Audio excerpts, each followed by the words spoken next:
श्री वल्लभाधीश की जय। श्री गुसाई जी परम दयाल की जय। श्याम सुंदर श्री यमुने महारानी की जय। श्री गिरिराज धरण की जय।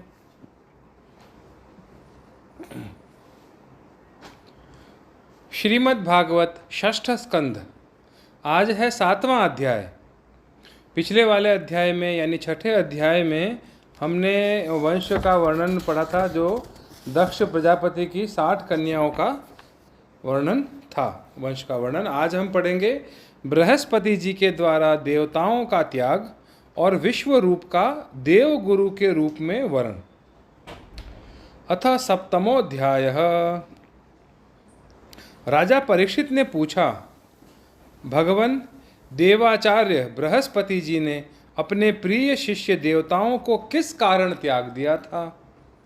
देवताओं ने अपने गुरुदेव का ऐसा कौन सा अपराध कर दिया था? आप कृपा करके मुझे बतलाइए।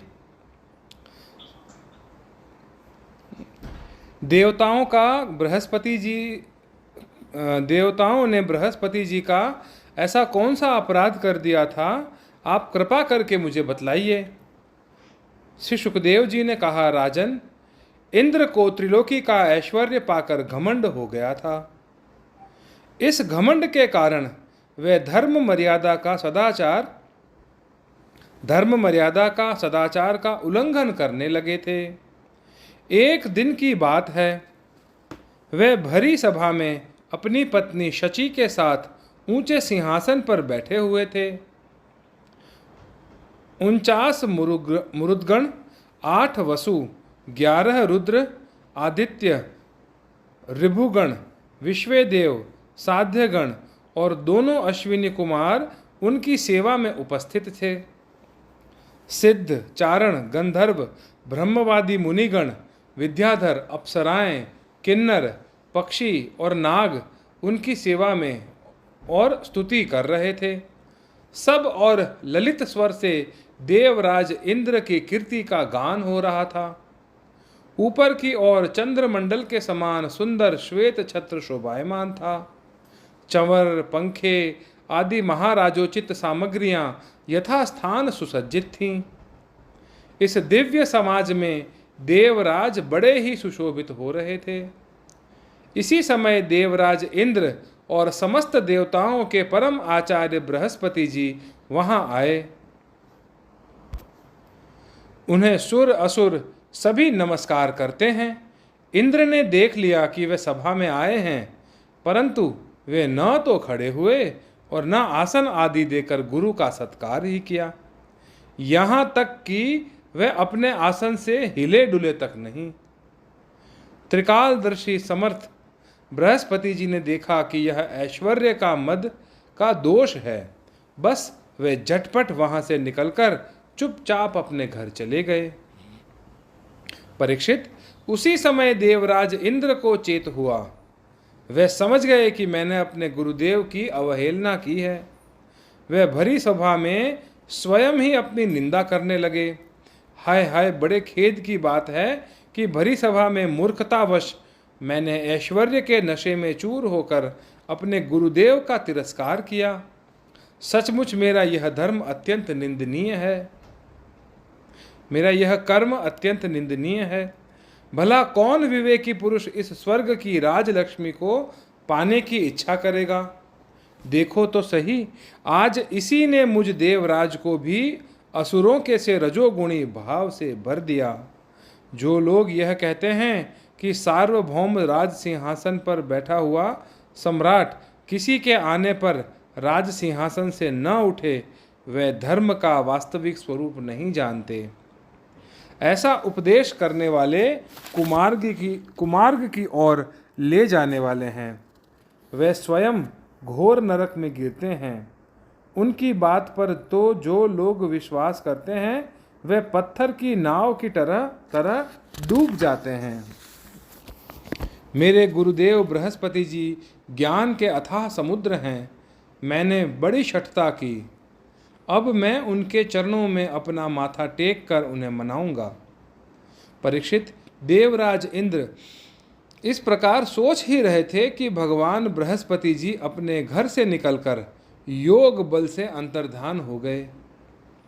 देवराज इंद्र ने अपने गुरुदेव को बहुत ढूंढा, बहुत ढूंढवाया, परंतु उनका कहीं पता न चला। तब वे गुरु के बिना अपने को सुरक्षित न समझकर देवताओं के साथ अपनी बुद्धि के अनुसार स्वर्ग की रक्षा का उपाय सोचने लगे, परंतु वे कुछ भी सोच न सके। उनका चित्त अशांत ही बना रहा। परीक्षित, दैत्यों को भी देव गुरु बृहस्पति और देवराज इंद्र की अनबन का पता लग गया। तब उन मदोन्मत्त और आतताई असुरों ने अपने गुरु शुक्राचार्य के आदेश के अनुसार देवताओं पर विजय पाने के लिए धावा बोल दिया। उन्होंने देवताओं पर इतने तीखे तीखे बाणों की वर्षा की कि उनके मस्तक, जंघा, बाहु आदि अंग कट कट कर गिरने लगे। तब इंद्र के साथ सभी देवता सिर झुकाकर ब्रह्मा जी की शरण में गए। स्वयंभू एवं समर्थ ब्रह्मा जी ने देखा कि देवताओं की तो सचमुच बड़ी दुर्दशा हो रही है। अतः उनका हृदय अत्यंत करुणा से भर गया। वे देवताओं को धीरज बंधाते हुए कहने लगे। ब्रह्मा जी ने कहा, देवताओं, यह बड़े खेद की बात है। सचमुच तुम लोगों ने बहुत बुरा काम किया है। हरे हरे, तुम लोगों ने ऐश्वर्य के मद से अंधे होकर ब्रह्मज्ञानी, वेदज्ञ एवं संयमी ब्राह्मण का सत्कार नहीं किया। देवताओं, तुम्हारी उसी अनीति का यह फल है कि आज समृद्धिशाली होने पर भी तुम्हें अपने निर्बल शत्रुओं के सामने नीचा देखना पड़ा। देवराज, देखो, तुम्हारे शत्रु भी पहले अपने गुरुदेव शुक्राचार्य का निरंतर तिरस्कार करने के कारण अत्यंत दुर्बल हो गए थे, परंतु अब भक्ति भाव से उनकी आराधना करके वे फिर धन जन से संपन्न हो गए हैं। देवताओं, मुझे तो ऐसा मालूम पड़ रहा है कि शुक्राचार्य को अपना आराध्य देव मानने वाले ये दैत्य लोग कुछ दिनों में मेरा ब्रह्मलोक भी छीन लेंगे। भृगुवंशियों ने इन्हें अर्थशास्त्र की पूरी पूरी शिक्षा दे रखी है। ये जो कुछ करना चाहते हैं उसका भेद तुम लोगों को नहीं मिल पाता। उनकी सलाह बहुत गुप्त होती है। ऐसी स्थिति में वे स्वर्ग को तो समझते ही क्या हैं। वे चाहे जिस लोक को जीत सकते हैं। सच है, जो श्रेष्ठ मनुष्य ब्राह्मण, गोविंद और गोओं को अपना सर्वस्व मानते हैं और जिन पर उनकी कृपा रहती है, उनका कभी अमंगल नहीं होता। इसलिए अब तुम लोग शीघ्र ही त्वष्टा के पुत्र विश्वरूप के पास जाओ और उन्हीं की सेवा करो। वे सच्चे ब्राह्मण, तपस्वी और संयमी हैं। यदि तुम लोग उनके असुरों के प्रति प्रेम को क्षमा कर सकोगे और उनका सम्मान करोगे तो वे तुम्हारा काम बना देंगे। श्री सुखदेव जी कहते हैं, परीक्षित, जब ब्रह्मा जी ने देवताओं से इस प्रकार कहा तब उनकी चिंता दूर हो गई। वे त्वष्टा के पुत्र विश्वरूप ऋषि के पास गए और उन्हें हृदय से लगाकर यूं कहने लगे। देवताओं ने कहा, बेटा विश्वरूप, तुम्हारा कल्याण हो। हम तुम्हारे आश्रम पर अतिथि के रूप में आए हैं। हम एक प्रकार से तुम्हारे पितर हैं। इसलिए तुम हम लोगों की समयोचित अभिलाषा पूर्ण करो। जिन्हें संतान हो गई हों, उन सत्पुत्रों का भी सबसे बड़ा धर्म यही है कि वे अपने पिता तथा अन्य गुरुजनों की सेवा करें। फिर जो ब्रह्मचारी हैं, उनके लिए तो कहना ही क्या। वत्स, आचार्य वेद की, पिता ब्रह्मा जी की, भाई इंद्र की और माता साक्षात पृथ्वी की मूर्ति होती हैं।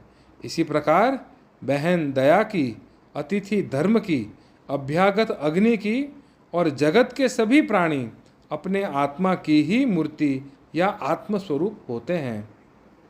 पुत्र, हम तुम्हारे पितर हैं। इस समय शत्रुओं ने हमें जीत लिया है, हम बड़े ही दुखी हो रहे हैं। तुम अपने तपोबल से हमारा यह दुख, दारिद्र्य, पराजय टाल दो। पुत्र, तुम्हें हम लोगों की आज्ञा का पालन करना चाहिए। तुम ब्रह्मनिष्ठ ब्राह्मण हो, अतः जन्म से ही हमारे गुरु हो। हम तुम्हें आचार्य के रूप में वर्ण करके तुम्हारी शक्ति से अनायास ही शत्रुओं पर विजय प्राप्त कर लेंगे। पुत्र, आवश्यकता पड़ने पर अपने से छोटों का पैर छूना भी निंदनीय नहीं है। वेद ज्ञान को छोड़कर केवल अवस्था बड़प्पन का कारण भी नहीं है। श्री सुखदेव जी कहते हैं, परीक्षित, जब देवताओं ने इस प्रकार विश्व रूप से पुरोहिती करने की प्रार्थना की, तब परम तपस्वी विश्वरूप ने प्रसन्न होकर उनसे अत्यंत प्रिय और मधुर शब्दों में कहा। विश्वरूप ने कहा, पुरोहित का काम ब्रह्म तेज को क्षीण करने वाला है, इसलिए धर्मशील महात्माओं ने उसकी निंदा की है। किंतु आप मेरे स्वामी हैं और लोकेश्वर होकर भी मुझसे उसके लिए प्रार्थना कर रहे हैं। ऐसी स्थिति में मेरे जैसा व्यक्ति भला आप लोगों को कोरा जवाब कैसे दे सकता है? मैं तो आप लोगों का सेवक हूँ। आपकी आज्ञाओं का पालन करना ही मेरा स्वार्थ है। देवगण, हम अकिंचन हैं। खेती कट जाने पर अथवा अनाज की हाट उठ जाने पर उसमें से गिरे हुए कुछ दाने चुन लाते हैं और उसी से अपने देव कार्य तथा पितृ कार्य संपन्न कर लेते हैं। लोकपालों, इस प्रकार जब मेरी जीविका चल ही रही है, तब मैं पुरोहिती की निंदनीय वृत्ति क्यों करूं? उससे तो केवल वह ही लोग प्रसन्न होते हैं जिनकी बुद्धि बिगड़ गई है। जो काम आप लोग मुझसे कराना चाहते हैं वह निंदनीय है, फिर भी मैं आपके काम से मुंह नहीं मोड़ सकता, क्योंकि आप लोगों की मांग ही कितनी है। इसलिए आप लोगों का मनोरथ मैं तन मन धन से पूरा करूँगा। श्री सुखदेव जी कहते हैं, परीक्षित, विश्वरूप बड़े तपस्वी थे। देवताओं से ऐसी प्रतिज्ञा करके उनके वर्ण करने पर वे बड़ी लगन के साथ उनकी पुरोहिती करने लगे। यद्यपि शुक्राचार्य ने अपने नीति बल से असुरों की संपत्ति सुरक्षित कर दी थी, फिर भी समर्थ विश्वरूप ने वैष्णवी विद्या के प्रभाव से उनसे वह संपत्ति छीनकर देवराज इंद्र को दिला दी। राजन, जिस विद्या से सुरक्षित होकर इंद्र ने असुरों की सेना पर विजय प्राप्त की थी, उसका उदार बुद्धि विश्वरूप ने ही उन्हें उपदेश किया था। इति श्रीमद्भागवते महापुराणे पारमहंस्यां संहितायां षष्ठस्कन्धे सप्तमोऽध्यायः। अगले अध्याय में यानी 8वें अध्याय में हम पढ़ेंगे नारायण कवच